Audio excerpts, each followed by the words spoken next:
Every year, up to 65 teams of intrepid off-road motor enthusiasts head into Kenya's remote wilderness areas for the annual Rhino Charge. Unlike most motorsports events, the winner of the Rhino Charge gets no prize money. Instead, it is a competition between crews where the winner not only gets glory, but are also part of the race against time to save Kenya's mountain water towers and the lifeblood of the entire country. The concept for the event was born in 1989, when Rhino Arc founder Ken Cool teamed up with Rob Coombs and Brian Howarth to devise a way to raise funds to protect the endangered rhino population of the Aberdare Mountains, whilst capitalising on people's enjoyment of a challenging off-road 4x4 vehicle event. The competitors would attempt to visit 13 guard posts, located in trackless terrain in the shortest distance possible, in just 10 hours. The first charge attracted 33 lofty enthusiasts and raised 250,000 Kenya shillings. The following year, the field had grown and the crews raised over 850,000 shillings, and the dream of building a fence to protect the Aberdares was becoming a reality. He raised 850,000 shillings. The Aberdare mountain range stretches across 160 kilometres and is located in Kenya's Central Highlands. The original idea was to build a 38-kilometre fence around the national park's salient, which juts out into the farms around Mwega to address the twin challenges of human-wildlife conflict and poaching of the endangered black rhino.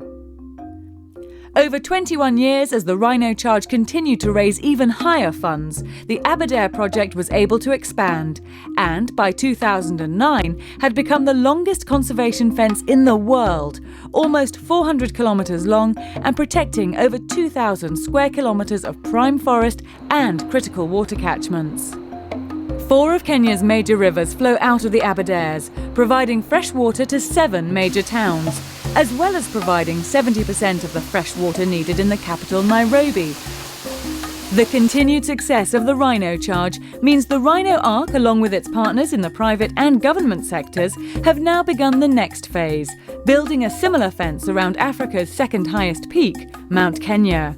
The rugged, glacial-clad summits, Afro-alpine moorland and diverse forests make it a unique ecosystem, which is facing the same threats from human encroachment and is Kenya's second major water tower. A similar project to protect the Mau Forest complex, starting with Iburu Forest, has also begun, thanks in large part to the huge funds raised by the competitors who by 2014 had raised over 1 billion shillings, as well as support from the M-Pesa Foundation and the government. To reduce the environmental impact the event has on the venue and to support local communities around the country, the Rhino Charge moves location every year and is limited to just 65 entrants. The exact location is kept secret until the last minute to avoid competitors being tempted to recce the area ahead of the event. In 2015, the crews headed north, past the iconic Ololokwe mountain to Kalepo in Namunya Conservancy on the eastern slopes of the Matthews Range. Recent rain in the normally semi-arid area meant that the bush was lush and green and would once again prove a gruelling challenge. Crews arrived at the check-in on the Friday morning with the new online e-ticketing system, meaning that access to the area had to be booked prior to arrival. This allowed organisers to strictly control the number of people who were able to be part of the charge. With its increasing popularity, the organisers were forced to find a balance between the number of people at the venue and its potential impact on the environment. Pre-event scrutineering took place on Saturday, where officials focused mainly on safety, checking the GPS tracking system that is used to measure the exact distances travelled and ensuring that the vehicles complied with the set rules and regulations. The charge has a number of restrictions and every year many competitors go to great lengths to build the ultimate charge car, in stark contrast to the early years when a standard 4x4 was used. Ian McRae was one of the early pioneers, modifying his Ford Taunus by raising the ride height and putting in a low-range transmission, and to date, the only competitor to win in a two-wheel drive. From the onset, the charge attracted fearless competitors, no more so than George Barber, whose rented Suzuki was often thrown down impossible drops, lacking the suspension travel and fancy winches used on today's more sophisticated mounts. It's changed a lot, but it's still basically the same thing. You know, it's people, machines, bush. It's awesome. It's like in your blood now. Yeah? Every year you have to come in. Yeah. It's like a virus. Once you've been bitten by it, there is no coming back, no cure. Saturday is also a chance for the competitors to get a look at each other's cars, catch up on stories and present their latest modifications to their fellow enthusiasts. The serious business of raising funds has been taken care of, and the fun and competitive side of the event can now begin. I view that we should raise as much money for Rhino Arc and not spend the money on the car. So we've got a great car here. It's finished many times, and we could spend a lot of money on the car, but then that would take away from Rhino Arc. So I come back every year because as a team we enjoy raising money for wildlife. We actually a lot of us even come from Mount Kenya area. I mean, our ancestry and stuff like that, and whether it's Naivasha or wherever they're putting in a fence that is looking after communities around there. So for us it's a noble cause and we enjoy doing it. As winners of the UK charge, this is our 4th attempt. However, we have not yet finished. That's our main aim. That's your ambition. Highlands Water were on hand to make refreshments available to all the crews and have been supporting the charge for the past 20 years, making sure competitors, officials and spectators stay hydrated throughout the event. Rhino charge is so much part of now it's going to become a heritage for Kenya as we go on. And the water, once we conserve these water towers, it means going to be a lot of things to the people who live around it, people who get water from these water towers in far distances. Liquid Telecom supplied satellite uplinks in select locations that allowed free Wi-Fi in some areas, meaning despite its remote location, followers from around the world could track the event live with regular photos and updates from the media outlet. At driver's briefing, a final word from clerk of the course David Lowe, before the crews receive a map and GPS coordinates which will reveal where the 13 guard posts are situated. There are elephants on this venue. Okay, quite a few big ones. I'm sure some of you have come across one or two in your camps. The checkpoints will be notifying the competitors on which sections those elephants are in. Obviously, when you get that information, please do not go too far from your car, otherwise you might get chased. Guys, just have a great day tomorrow. Remember, this is a Harambe for building fences and conservation, and have fun while we're doing it. Crews return to their camp and the serious business of plotting the shortest and most feasible way to link the 13 guard posts takes place. The level of technology varying between teams, but ultimately the ability to judge terrain, balanced with time management, deciding where to straight line and where to go round obstacles, must be decided by plotting and staring at a map. Added to this, the crew's start position is randomly selected out of a hat, and they start from one of the 10 primary guard posts. So this will also determine at what point of the day they'll reach each sector. Finally, after 9 months of planning by the organisers who volunteer their time, and plenty of hours in the workshops for the crews, the morning of the charge arrived, and as the sun rose, the crews lined up near HQ to be led away in groups to their designated start control. The banter was high as the teams revealed their planned routes, and there was even time for the first selfies of the day. Everyone else seems to go anti-clockwise. That's why we've got the winning formula. There you go. It's going to be one of these events where I think they put in a bunch of these ridge lines that they're tempting people to go over. So it's going to be a question of whether they're doable and whether you can do them and then go straight everywhere else. So I think we're going to do a lot of scouting and try not to do anything too stupid. But, it could be that someone who does something crazy will win the day, but we'll see. The charge has been won by just 7 different crews over the last 15 years, and they were once again lined up, hoping to retake their crown from defending champion Alan McKittrick. Good to be the defending champions, but no, we're not confident. We think it's quite a technical one, but we're looking forward to it. Lovely country. As the crews arrived at the first guard posts, they got a glimpse of what lay in store. For the crews starting from Hardy, they would be the pathfinders for the Tiger Line to the Vineyard Guard Post, which was a mere 920 metres in a straight line. However, looking out across the steep valley and opposite ridge, there were mixed views as to the best way to tackle this problem. It's looking very thick and steep, but I'm sure we'll find a way. It's terrifying. I don't know how we're going to get through this thick bush. It's but we'll give it a go. Brutal. It looks brutal. It is going to be nasty, but it's going to be fun. It's going to be hard. It's going to be great. 2, 1, go! At 07:30 exactly, the start time was counted down across the radio and the 2015 Rhino charge was underway. See you later! Brandon Barber would be the first to take on the Tiger Line, dropping off the rocks from Hardy and heading straight down the valley. The little Suzuki more nimble in the dense forest than the majority of its rivals. They'd be the only ones to take on the Tiger Line from this direction, going around the first ridge before crossing the saddle and dropping down to Vineyard. They would win the Tiger Line in a distance of 1.119 kilometres. No other team tried to follow them. Team AK-44 were tempted to follow suit, heading off the rocks in the same direction, but opted to join the road that curved round below the checkpoint. The majority of the crews would opt to follow the road back to the bottom of the hill, before hugging the base of it to Vineyard, and it wasn't long before the majority of competitors followed suit.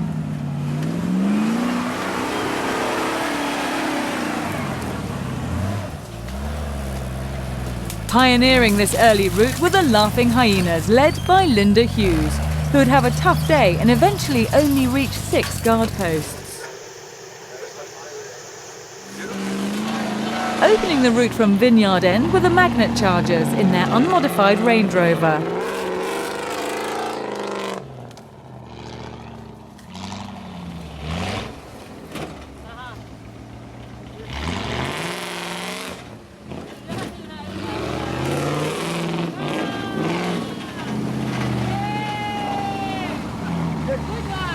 The girls in pearls were quick to follow suit as they climbed the hill out of Vineyard. Well done. Good luck. For those arriving at Hardy, a cool shower and an ice cream were much anticipated treats. At Brook House, confidence was high amongst the crews, with some just happy to have made the start control. Last year we couldn't even get the car here. We broke down 10 meters after leaving the checkpoint, so a lot more confident this year. The McKittrick team were already busy running through the bush, scouting ahead to find the best route through the donga.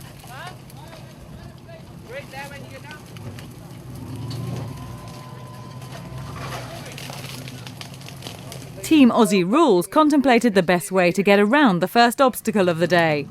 As the crews left the control, they quickly melted into the dense bush.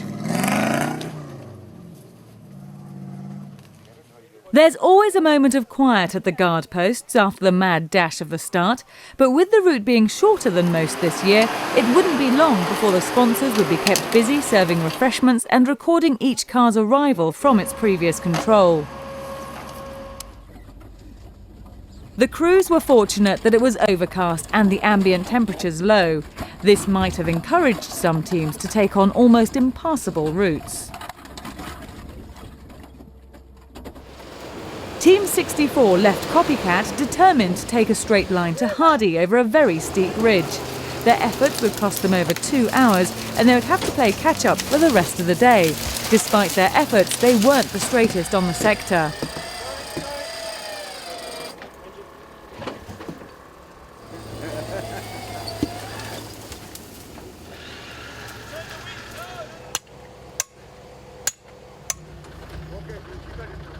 Coming from the opposite direction were Team Oli Choda in car 6, taking part in their 27th charge. They were also straight-lining, but with a much easier approach to Copycat after they'd opted to go clockwise, which proved to be the more popular direction for most crews.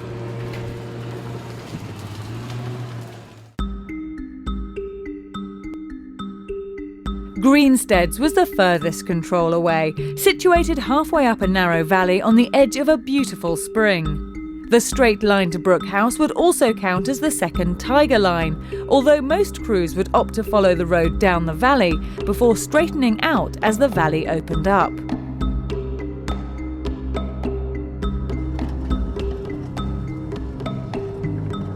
It wasn't all plain sailing on the flat as we ride on board with Team 28. There was plenty of thick bush and narrow dongas to negotiate.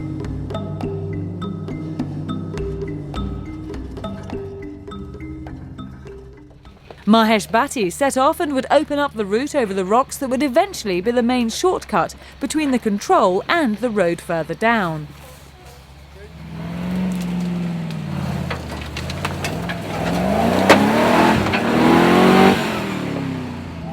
They would be one of the first crews to make it to Brookhouse. The problem is not seeing where you're going. You're going through the bush and you come to a massive dry riverbed and you don't know what to do. So, but that's the fun of the Rhino charge, isn't it?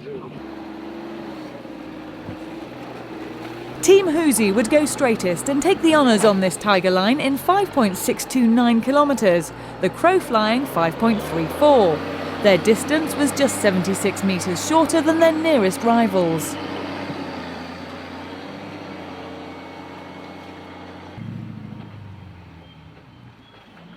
Mark Glenn was second and the team were quietly going about their business, as straight as possible and keeping a good pace.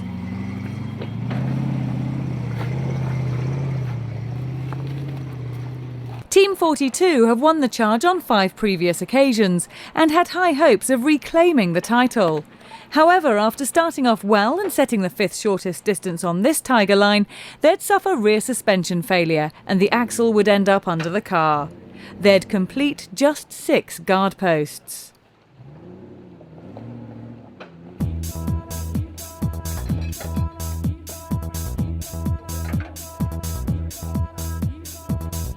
By mid-morning, as the cloud began to clear, stories were starting to filter back of crews attempting the impossible. This year, the organisers had thrown in a red herring. Tangerine and Little Red were seemingly close together, separated by a narrow ridge that seemed doable on the map. However, hidden at the top was an impassable cliff face. The smiling Shenzis in car 22 weren't put off, and after spending an hour attempting to climb up the ridge were forced to turn back. Not before runner Tony Binks, however, ran into the resident leopard that was less than happy for the intrusion. The Danish team in car 54 arrived at Brookhouse in high spirits in their unmodified Land Cruiser and set off confidently with plenty of time in hand. However, they'd end up on their side and lose so much time they only made it to 6 posts. The action was heating up at the Gauntlet. The early Pathfinders had carved their way over a saddle in the hill, separating KWS, Tarpo and Kingsway. This was where the spectators would be able to enjoy the action up close without having to drive too far from their camp.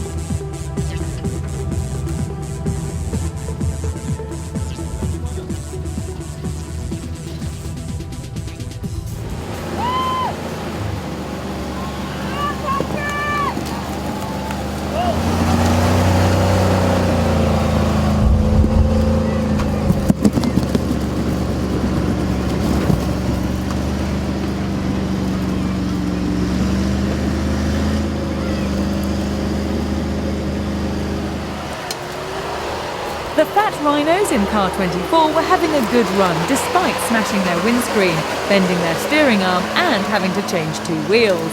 They set the equal second shortest distance on the Gauntlet and finished the event 11th overall. Gray Cullen was determined to climb back after the team's earlier mistake and managed to tie the second shortest distance, a mere 20 metres longer than the winners. That honour went to Team 53, who took advantage of their smaller size to complete the Gauntlet in 2.9 kilometres. I'm not standing in front of that. It's out the way!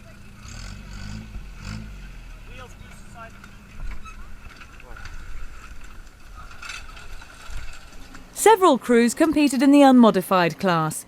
Jazz Semi was once again back in his Willys Jeep, looking the same as it had in the 1990 charge over 25 years ago.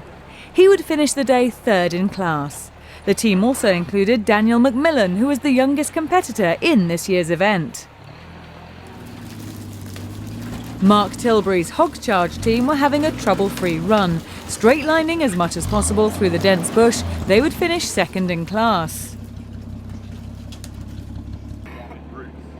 The Dick Dicks, led by Peter Castle, travelled all the way from Zambia to compete. And after an adventure getting to the event itself, their efforts were rewarded with the class honours in their Mercedes and the award for the most meritorious international team. Asit Patel in car 26 almost didn't start after their modified charge car wasn't ready in time. They still drove up to the charge to hand in their sponsorship before being persuaded to go around anyway in their standard Land Rover that was previously used in 1996. The effort won them the Rob Coombs Spirit of the Charge Award.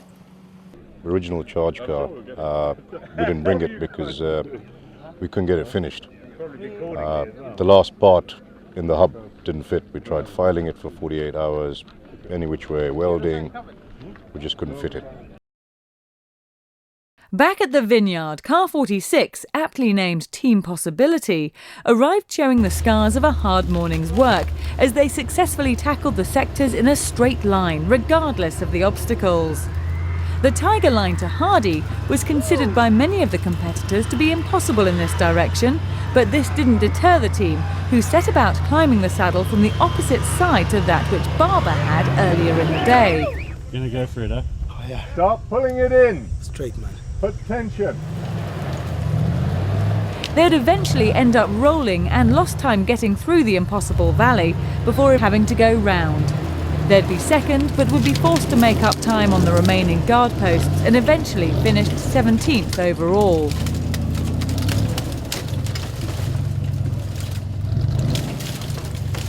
The Bundu Fundis were taking the more cautious approach, weighing up the benefits of taking the straight line versus using the time saved to focus on the other sectors where distance could be made up. You're in a proper hole there. Hold on, Dad. Hang on, you might be able to come out. Dad. Just wait, we need to probably get on that side. Yeah, coming. How are you guys? News came that one of the cars had caught fire.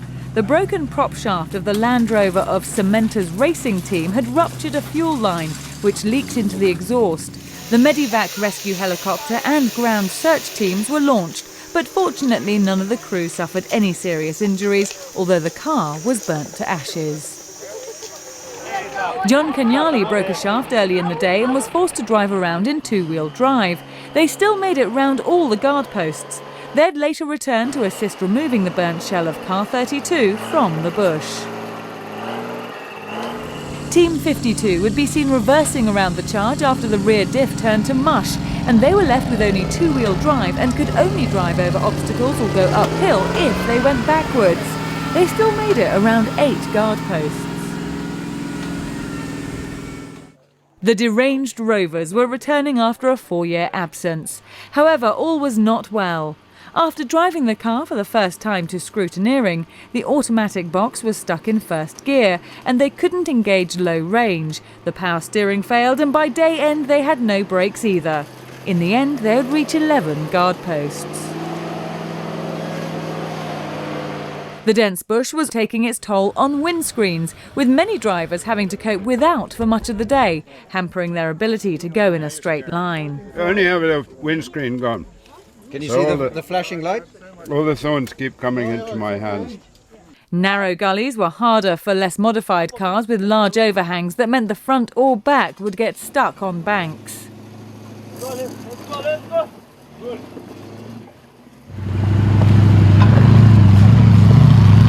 As the day turns to afternoon, the pace gets more frantic as crews attempt to reach all the checkpoints before 17:30 when the clock stops.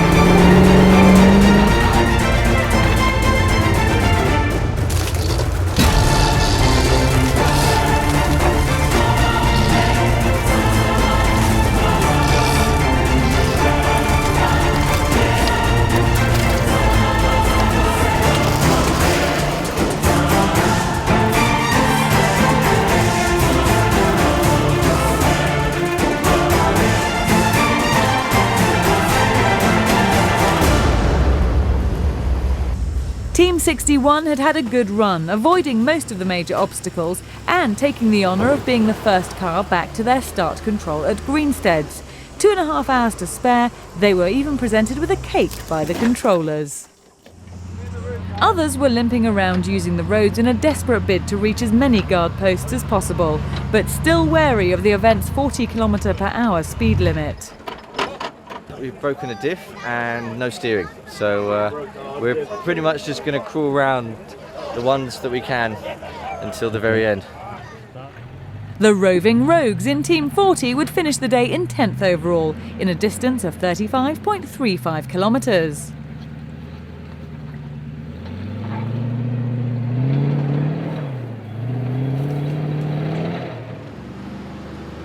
The Braeburn Squared team would rue their navigational errors. Despite driving as straight as possible, they often found themselves overshooting and having to look for the controls, ending up in 9th overall. Alan McKittrick had a puncture near Tangerine and opted to follow the riverbed to Little Red, losing them over a kilometre, and any chance of being in contention for a win, they dropped to 8th.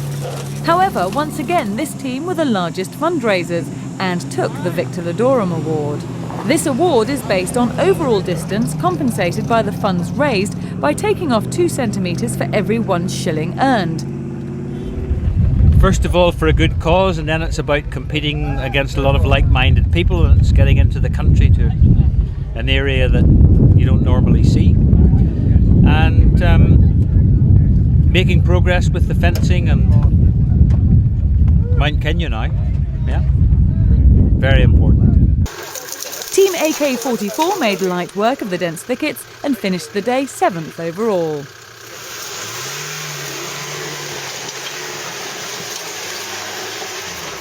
Let's go.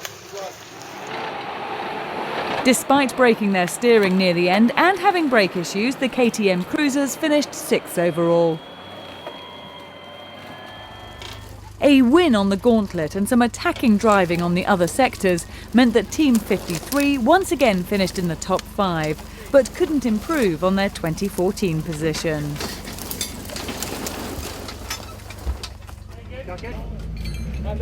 How many times have you rolled already? Like 3. Honestly? Is this the first? The smiling Shenzis threw away a possible win with their attempt at the Tangerine sector, but recovered well to finish 4th.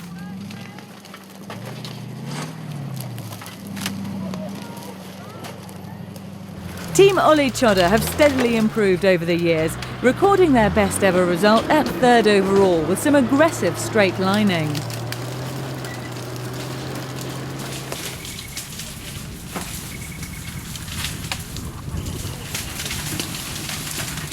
Team Bundu Fundi lived up to their name once again, choosing wisely where to attack and where to go around the impossible sections.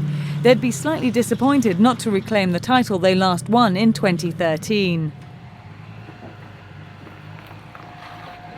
Mark Glenn drove Team 48 to victory, winning in a distance of 32.051 kilometres, beating the Bundu Fundis by 238 metres to claim their 3rd victory in the charge and reclaim the trophy they last won in 2011. Binks, good job, Binks! Get in there, man! A quick analysis of the map shows the different routes taken by the top 3 teams and how the crews tackled the event depending on where they started.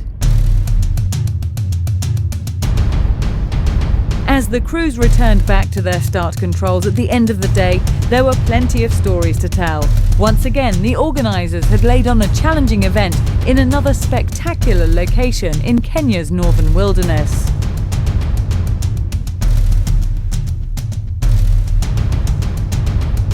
Leaving the area with as little environmental impact as possible is critical to the spirit of the charge. There are heavy penalties for crews that don't use the allocated waste collection points. All the refuse is brought to the official sorting station, where it is separated and bagged before being taken back to Nairobi for proper disposal. The final prize giving was held on the Monday morning after a night of celebration and storytelling. Once again, the Rhino charge surpassed all expectations and raised a staggering 108,617,802 Kenya shillings. The highest sponsorship award once again went to Team McKittrick in Par 5, who raised almost 7.6 million shillings and remain the highest fundraisers for the last 14 years. Since its inception, the team has raised over 100 million shillings for the Rhino Ark Charity Trust.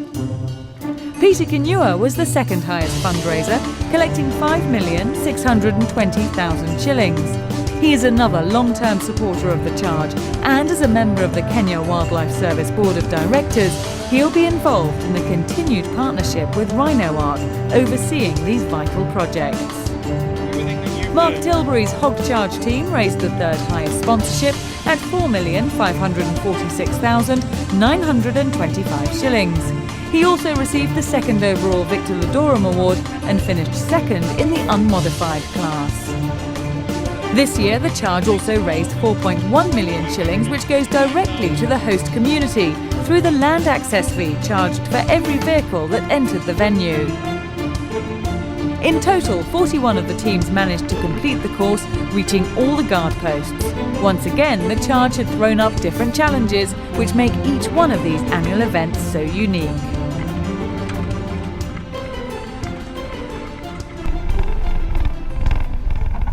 Preparations for 2016 Rhino Charge are already underway. Another stunning location will be sought out, throwing up new challenges, which will be revealed the night before the next event. Until then, it's a secret. We hope to see you there.